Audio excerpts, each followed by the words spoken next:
ধন্যবাদ।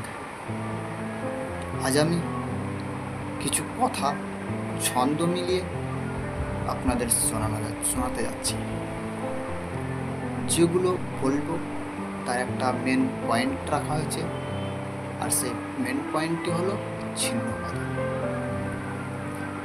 তালাক বলে এক কথাতেই ভেঙে যায় সংসার, জন্মের তরে বন্ধ হয় রে দুইটি মনের দ্বার।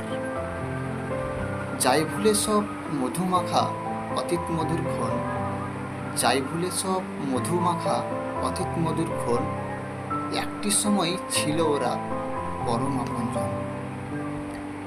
একই সাথে বাঁচব মোরা, মরবো রে একসাথে, একই সাথে বাঁচব মোরা, মরবো রে একসাথে, এরকমের পথ বাঁধা পড়তো দুইজনাতে। একের কষ্টে অন্য কাঁদ্য ভিজে চোখের কোণ, একের কষ্টে অন্য কাঁদ্য ভিজে চোখের কোণ, দুইটি দেহে বাস করত ওদের একটি মন। ভাবতো যারা বড় কঠিন একে অপরকে ছেড়ে, ভাবতো যারা বড় কঠিন একে অপরকে ছেড়ে, পারবো না থাকতে বেঁচে, যাইব দুজন মরে। তবে কেন হইল এমন, তবে কেন হইলে এমন, আজকে হঠাৎ করে সাজানো সব বিরান হলো দমকা হওয়া ঝড়ে।